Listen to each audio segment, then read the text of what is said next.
રાજકોટ શહેર police commissioner Shri Brijesh Kumar Jha સાહેબ તેમજ અધિક પોલીસ કમિશનર મહેન્દ્ર બગડિયા સાહેબ તેમજ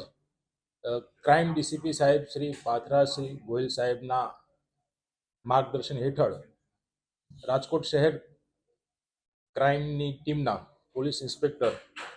ગોંડેલા સાહેબ તેમજ ડામોર સાહેબના હોય તેમની ટીમ દ્વારા આજરોજ 20મી નવેમ્બરના રોજ આજી ડેમ વિસ્તારમાંથી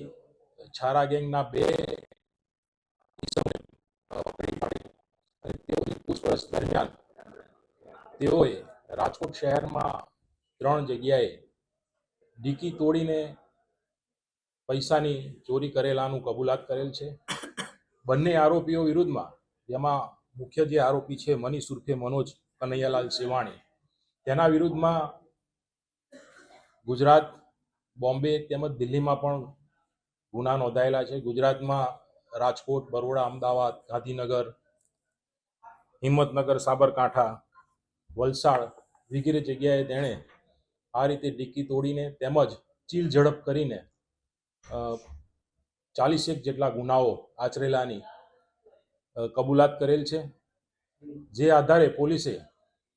તેઓની પાસેથી મળેલ એસએસ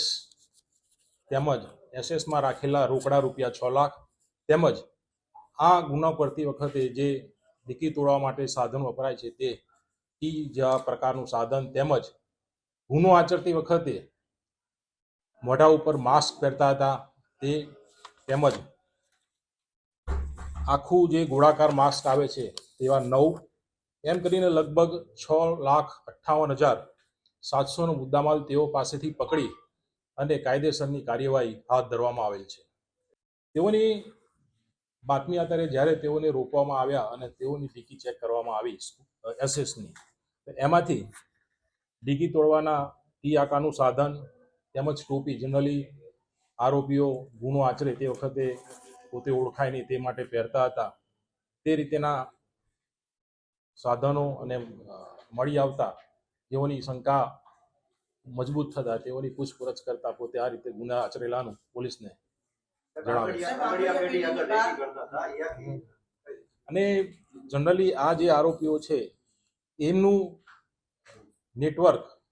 જે આંગળીયાની પેઢીઓ આવેલી હોય છે ત્યાંથી જે રોકડ રકમ લઈને નીકળે છે તેઓની ઉપર વોચ રાખી અને